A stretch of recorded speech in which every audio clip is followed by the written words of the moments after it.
the world has convinced them that in order to build a successful company, what you have to do essentially is light yourself on fire for several years and somewhat phoenix-like exchange your own health, happiness, etc., sort of for this kind of success. Today's guest is Soojung-Kim Pang. He helps founders and their teams create time, and he's one of the leading voices behind the modern 4-day workweek movement. He's the author of Rest. The way that the industry works is kind of stupid, and I have this list in the back of my mind of things that everybody does that nobody ever thinks to do differently. It's really easy to see rest as a cost, as an expense as opposed to an investment. It's also not a weakness. I mean, in the sense that it's an absolute biological and psychological necessity.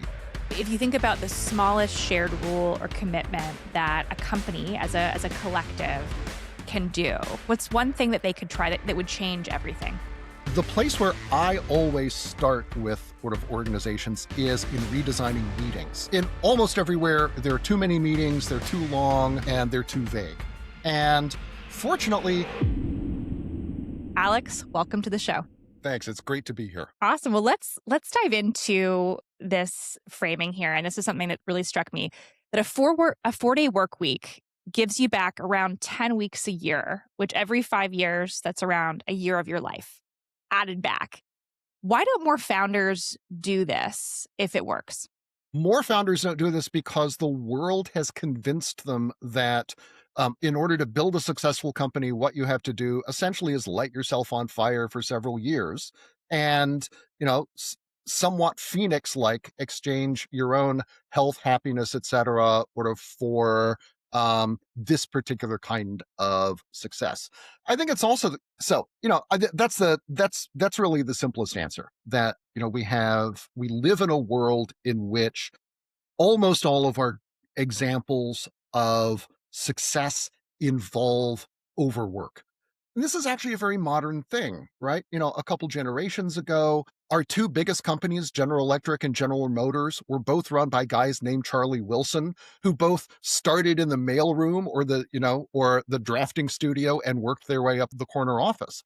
And that was a model of success that was gradual. You paid your dues, you moved up in the organization. And around, in the 70s and 80s, this got replaced thanks partly to the tech and the finance industries, but also globalization and outsourcing, et cetera, with a model in which success is something that happens through like titanic amounts of labor where you're working very long hours, often when you're younger, and hitting the gold mine before the next economic downturn or before your technical skills become obsolete. And you grow up in that world. You do this, you see all your friends, your colleagues doing it. You see Elon and Mark and all the other billionaires doing it. And it becomes, it's just self-evident that that's what you've got to do in order to be a success. But all of these technologies that we have used in order to increase our productivity, to do great new things, can also be used to create more time, to buy time back for founders, for everybody in an organization. And what we do at the studio is to help organizations of all kinds figure out how they can use existing familiar tools, not to perpetually ratchet up the amount of work that they've got to do, but to figure out how they can work better so that they can do the same work, deliver the same value, maintain the same kinds of goals and ambitions that they've always had without destroying themselves or running the company into a ditch. So that's what we do. And so what I'm hearing is there's very much this kind of collective view. This is a societal sort of structural issue. And that we've created in a capitalist society, we've created a kind of growth at all costs, hustle culture kind of leads to results. We've seen it across the board, especially in startup culture. You're in Menlo Park. This is kind of the environment that you're seeing. And I've totally been part of this, where you're trained to treat rest like a luxury, or even kind of a weakness. I had a friend who said that he would wait 15 years once he's built his wealth to then have a life. And I think Hmm. our perspective, and clearly your perspective as well, is that, two things can be true. You can be building something valuable that needs you less, and taking rest as infrastructure. Yes. What do you think is sort of the mindset, and what are we today with all the technology, with AI coming in to make us more productive? What are we getting wrong about the relationship with rest and results? Hmm. And what can we You do to know, change it? right. I think you kind of flip a bit on everything that you just said. I mean, the idea of rest as a luxury and rest as a weakness. Right, That first of all, it's really easy to see rest as a cost, as an expense as opposed to an investment in yourself, an investment that your organization makes in being more resilient, creative, adaptable, et yeah, cetera. It's also not a weakness. I mean, in the sense that it is, if it's an absolute biological and psychological necessity.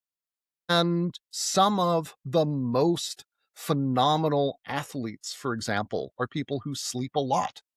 LeBron right, James, right? The most right, fearsome player in NBA history, other than Steph Curry. This is a guy who talks about, he sleeps 12 hours a day.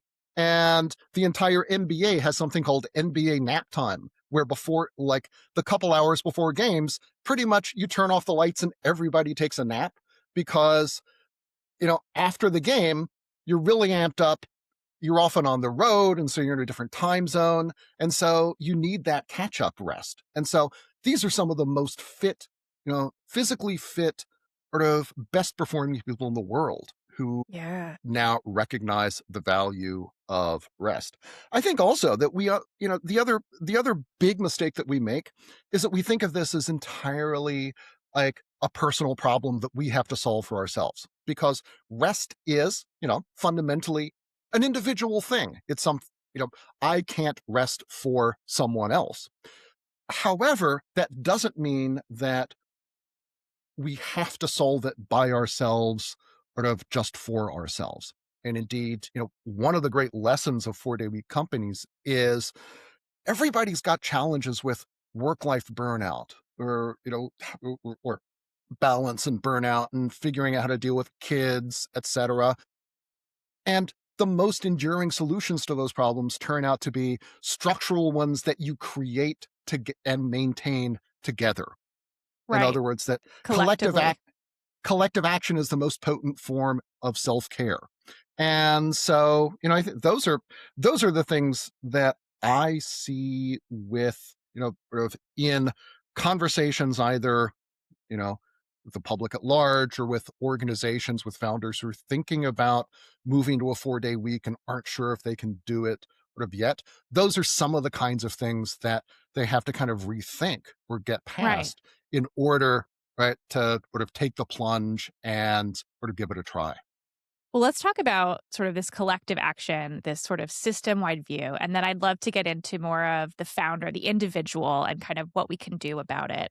4-day work week being one lever you can design, one form of design. And I'm with you that this takes design, it takes thoughtfulness, but I don't think you can do it alone. And as a founder, you often are more in control of the environment you're creating and the system that you've created and the work norms and what we're accepting. And frankly, 9 to 5, wasn't that a construct of Henry Ford? Isn't this sort of like the post-industrial revolution? Right. The These were 8-hour day, the ideas, 5-day right? week. Yeah. Yeah. No, absolutely. These are ideas that were challenging. And so tell me about this 4-day work week idea. And I know many founders who are either experimenting, they're thinking about it. It feels almost too good to be true. Walk me through why it isn't. Sure.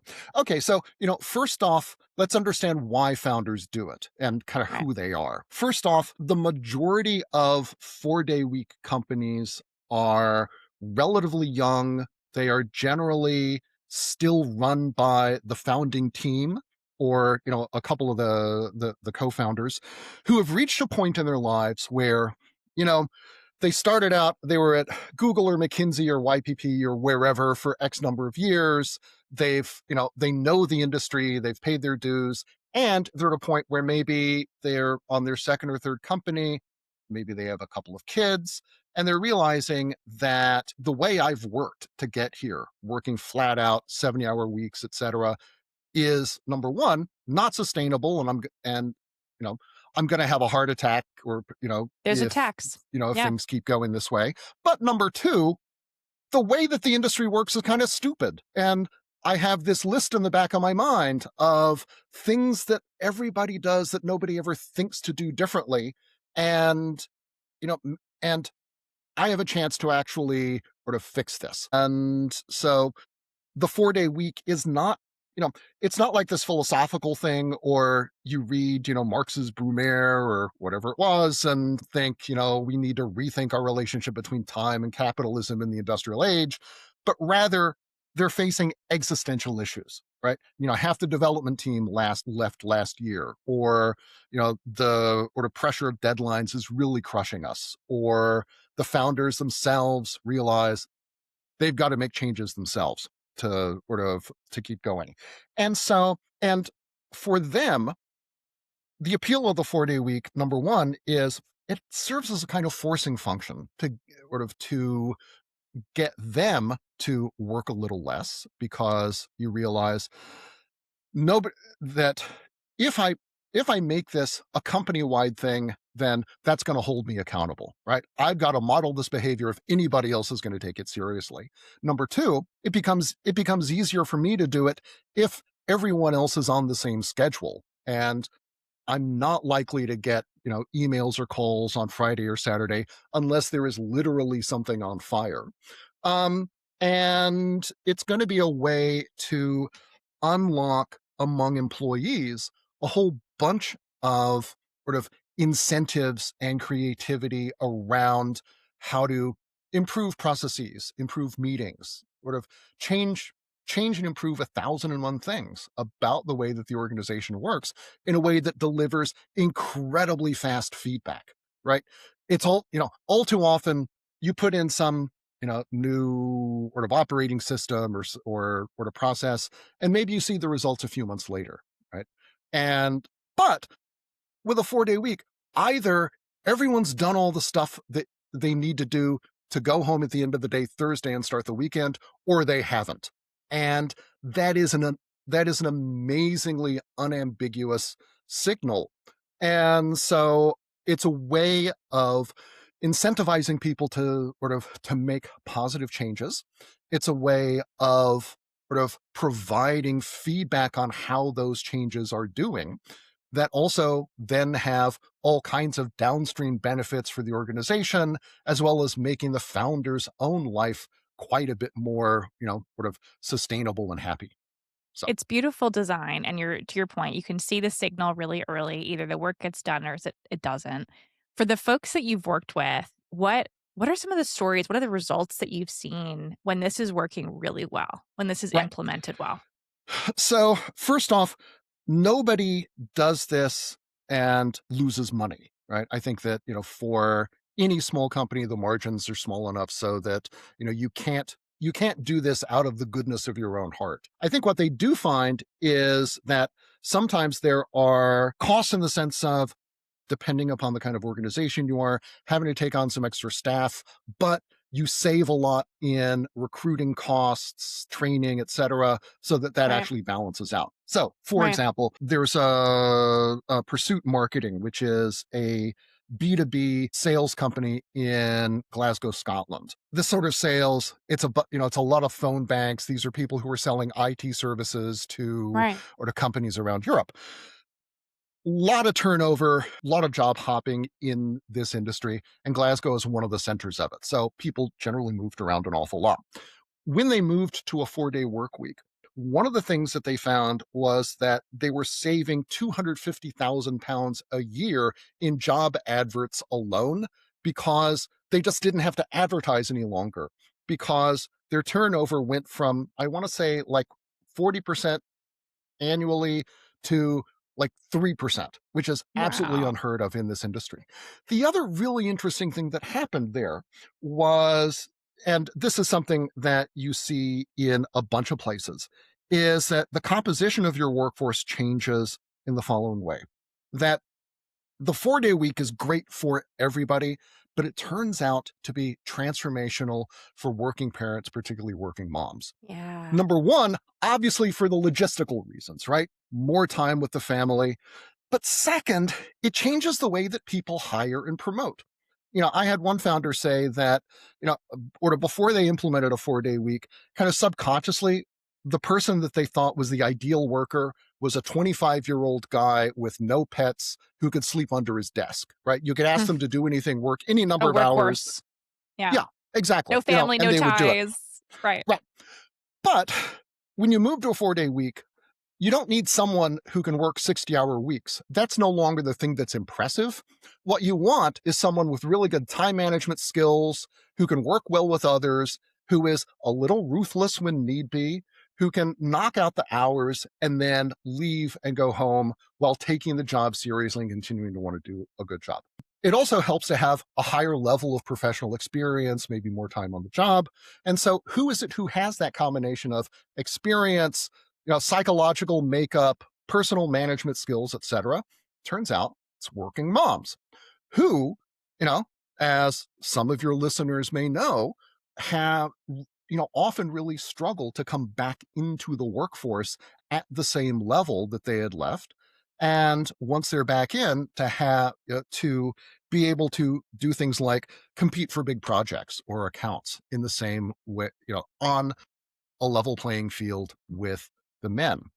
And so, once you get, and so for a small company, what this means is you're more attractive to a more skilled, more dedicated category of worker who is able to do, who is a better fit for the kind of organization you're now trying to build, to whom you're delivering benefits that are still rare enough so that if, the competition offers them 20% more money, they're still likely to say no Yeah. because they can calculate the value of their time and sort of realize that that what they have in a 4-day week is worth more than just about anything. Yeah. And then there were also other stories about, as I said, no place loses money, but there are examples of software companies that have continued growing year over year, 10, 15%. There's one in Korea, for example, that increased its revenues tenfold in the 2010s as it was moving from, a 7-day week down to 4 days. And That's eventually, that's a huge yeah, transformation. Just it to hone really in on is. that. I Yeah. I spent time in Tokyo, working in Tokyo, Yeah. and I experienced what it looks like to have true FaceTime culture versus Hmm. a results forward culture. Right. I saw people literally with sleeping masks at their desks the next day. It was very much the respect for me rose the longer I physically was there. Let alone my work product totally suffered because I was I was exhausted. But so this is my understanding, having lived that in one example, and I don't mean to extrapolate for all of Asia's work culture, but it was my example. This feels like a very foundational move for that Yeah. particular No, area. it's the That's same huge. right. It's the same in career, right? You don't leave until the boss leaves, and the boss never Yeah. leaves. And when they leave, then you go out drinking with the boss. Right. Um, Right. and I mean, Japan and Korea are two countries that have had to invent words for working yourself to death. Yeah. And however, that's also why these are two of the places where have become like hotspots for the 4-day week movement. This is not something that happens like in places where, among companies that are like, selling surf wax on the beach out of their vans. Right. It's happening in financial services, in tech startups, in places where there are really high stakes, where losing people really can make a gigantic difference between success and failure, and therefore recognize that moving to a shorter work week can both deliver benefits and prevent disasters that can make or break an organization of just about any size. Yeah. So let's talk Anyway, about what yeah. needs to change. So we're now in an era, fast forward for when you wrote this book to You've probably seen it on the internet, but there's a lot of discussion in the last 8 weeks that AI has completely changed everything. And if you are hands on a keyboard at all on a desk, your job is at threat. Now, this is one perspective. The other perspective is there's going to be a lot more jobs that will replace the existing. And we're not here to talk about the job displacement or the economy necessarily, but we are in an era where you talk about how technology back 50, 60 years ago created more space for more life. There was a discussion we had around how Nixon in a speech talked about the 4-day work week. And so we have this interesting relationship. And again, we're in this constraint of a capitalist society. This is where we are, right? It's about making more profit, making more money, and scaling. AI provides that accelerant as a technology similar to technology in the past, but now we're seeing it exponentially hit more than just physical spaces. We're seeing it hit knowledge work. And so I'm wondering, as technology rose, people actually are taking less vacation than previously, in North America at least. What really needs to change for us to be able to integrate more rest into our life? Mhm. Okay, I think that first of all, regarding knowledge work jobs are going to be gone in 18 months or whatever it is that Daria Amade is saying this week. Knowledge work turns out to be immeasurably more complex than large language models or many consultants recognize. Right. First of all, I think that one of the things that 4-day week companies have taught me, including like nursing homes and pest control companies, is that work that can reliably be automated pretty much has been automated. And and there's a larger proportion of work that is creative than we sort of give credit for. If you're a nurse working in a nursing home, figuring out how to work with someone who has dementia, right? Get them out of bed, dressed, etc., requires more judgment, decision making, expertise, Yes. of empathy, etc., than you would think, given how terribly those jobs are paid. Magnify that across pretty much the entire economy, and that's also true for accountants, new lawyers, etc. Despite the dreams of being able to, fire all those people and harvest the benefits so that you can buy, another Apocalypse Island or whatever. I think the second important thing is that it's not AI that is doing this. It is people deploying AI in particular ways to have that kind of outcome in the labor market. This is a choice. Okay. And one of the things that I see in 4-day week companies is they're making a different choice, right? They're deploying this technology in ways that take like the bottom layer of things that are, maybe would have been harder to automate because you're a graphic designer and what do you know about JavaScript? And to actually automate that stuff so that you can spend more time on those parts of the job that are higher value added, that sort of bring you more in contact with customers and clients and let you do better work. When you give people the option of figuring out how to use AI in their jobs, very interestingly, they don't automate themselves out of jobs. Rather, they figure out how to use this so that they themselves can be more creative. And it is sort of an unexpected byproduct of one of the foundational things that happens when designing and implementing 4-day weeks, which is that you really need, you know, and I know this can be hard for some founders who are accustomed to sort of being across everything and having to feel like they're really in control. You got to give people a lot of freedom to figure this stuff out for themselves. Because if you're in a company that has maybe more than 3 people in it, you don't know enough about everybody's job to redesign it for them.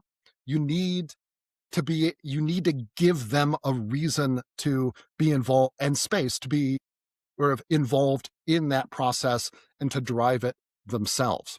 Right. And and it also means that everybody who's part of that, their jobs become more meaningful because they're more invested in them. They feel like, they're sort of they've been, there are all kinds of ways in which being able to have more autonomy at work is good. And designing a 4-day week for yourself turns out to be a really great exercise in creating that sort of autonomy. So I think that, that points to one of the other things that needs to change besides thinking of AI as a choice rather than sort of an inevitability, which is, I think for leaders, it's important to move from a kind of, transactional or top-down managerial mindset to what business school professors call a transformational leadership style, where what you're doing is it's more like you're creating the environment in which people can do their best work rather than creating a system that you can just plug anybody into or creating an environment in which people will do exactly what you tell them. And then I think that, sort of the other step back is you got to rethink the sort of the idea of rest as like either a luxury or an expense. Yeah. It is neither, right? Rest Yeah. is a necessity, and at the organizational level or for leaders, it is, it's an investment in yourself, and Yes. being able to scale that and make it available for everybody, or to create the conditions in which everybody can create that for each other is a really, really powerful thing. But it requires recognizing the value of rest, putting yourself in a position where you create the space in which this can happen, giving people autonomy over the tools, these days mainly AI, so that they can then make it happen. So that's what's got to change. And this is a team sport. This is a collective action. Kind of the system needs to change together. 100%. And Yes. so, what is if you think about the smallest shared rule or commitment that a company as a collective can do, what's one thing that they could try that would change everything? The place where I always start with sort of organizations is in redesigning meetings for a couple reasons, right? Um, you know, meetings in almost everywhere, there are too many meetings, they're too long, and they're too vague. And fortunately, we know how to fix this. There's a whole science around meeting design involving how to design a great agenda, how to facilitate them, etc. So it's a problem that everybody has that we know how to fix. And once you do that, a couple useful things then follow. Number one is you got more time in your day. So that's a benefit. The second, though, is that if you can solve this, this problem that everybody has probably had at every job they have worked at, that raises the question, all right, what else around here is broken that we can fix?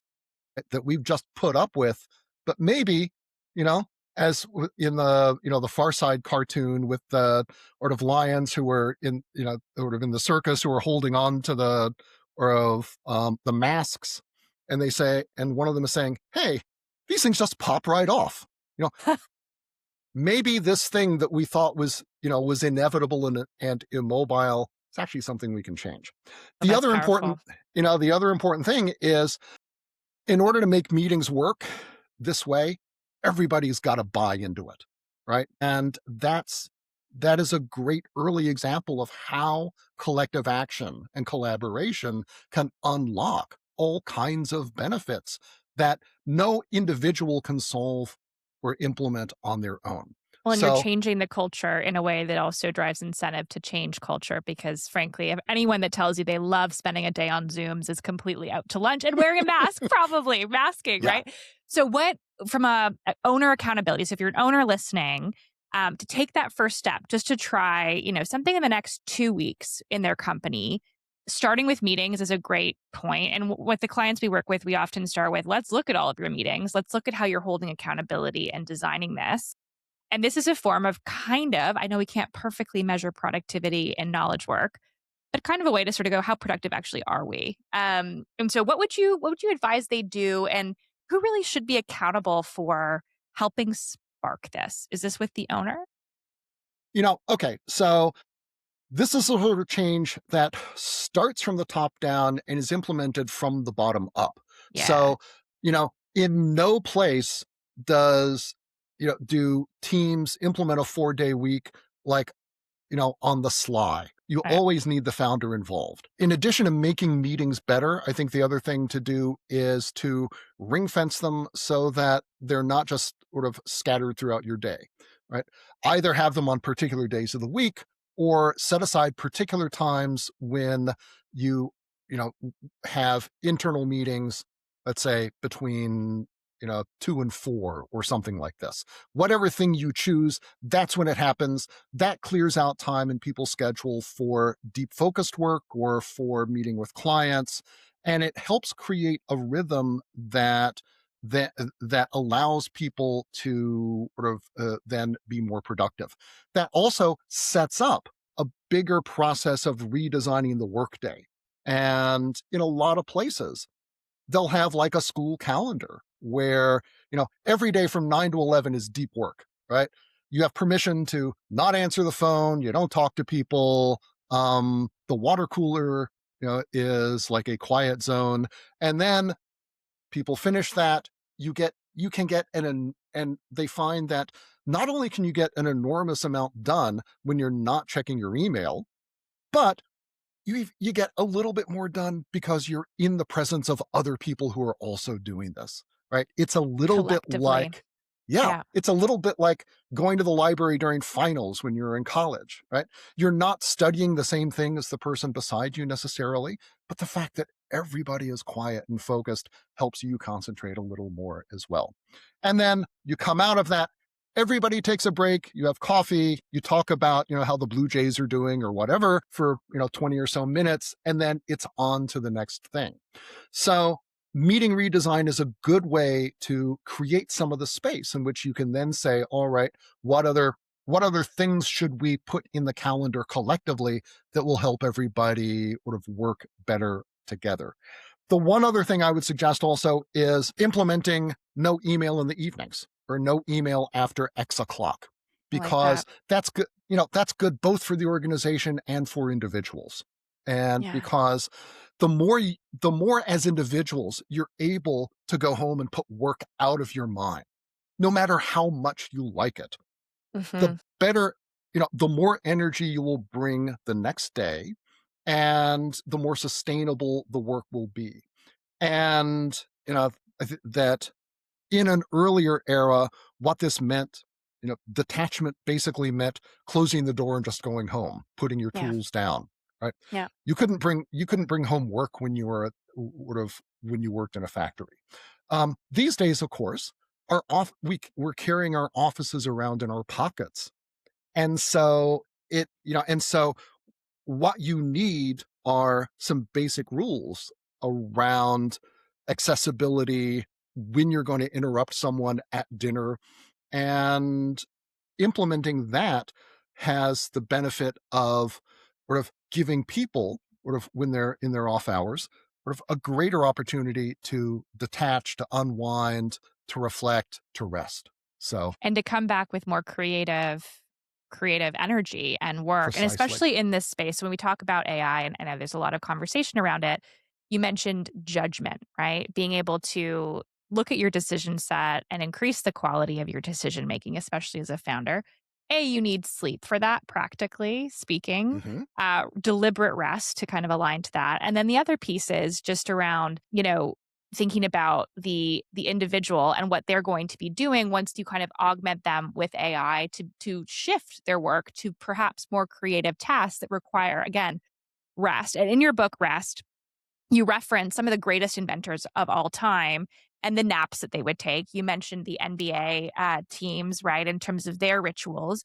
You see this so often, and it is inextricably linked to performance and our ability to create and going for walks. I think, was it Isaac Newton? There was one of the greatest inventors who would deliberately walk. Now we are so in consumption mode, chained to our desks, that literally we're wearing, and wearing devices to remind us to move our bodies. Hmm. And so I'm curious, on the individual level, what does deliberate rest look like if you're a founder listening that's going to really help you get more results from your company? It is counterintuitive, but what does that Right. look like?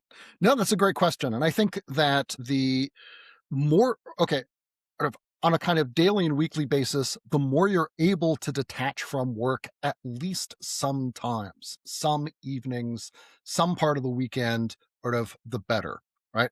Sort of there is study after study of ER doctors, first responders, nurses, etc., that show that the ones who stay at the job longest, who don't burn out, who perform best, are the ones who have the ability to switch off in evenings and weekends.